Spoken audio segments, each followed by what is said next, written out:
2024 ইউটিউবত ৰিলিজ হৈছিল এখন অসমীয়া ৱেব ছিৰিজ চুপাচুপি 90s আৰু আৰ্লি 20sৰ অসমৰ জনসাধাৰণক নষ্টালজিক কৰি তোলা এই ৱেব ছিৰিজখন বহুত পপুলাৰ হৈছিল।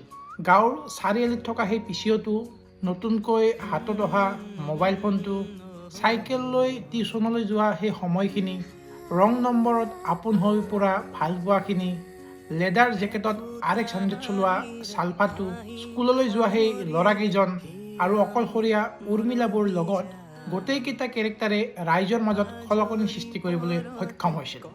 তাৰ ঠিক 2 বছৰ পাছত অৰ্থাৎ 12 জুন 2026 তাৰিখে আপোনালোকৰ ওচৰৰ ছবিগৃহত আহি আছে চুপাচুপি ছবিখন। পুৰণি কেৰেক্টাৰৰ লগত নতুনকৈ সংযোগ হোৱা কেৰেক্টাৰৰ সৈতে কমল চন্দাৰ অভিনয়েৰে আহি আছে চুপাচুপি মুভিখন। ইতিমধ্যে 1 মিনিট 20 ছেকেণ্ডৰ এটা গ্লিম্পছ ভিডিঅ' ইউটিউবত ৰিলিজ হৈছে, য'ত video' quality, sound, editing, music সুন্দৰ হৈছে। চ' আই এম ৱেইটিং ফৰ দ্য নেক্সট আপডেট।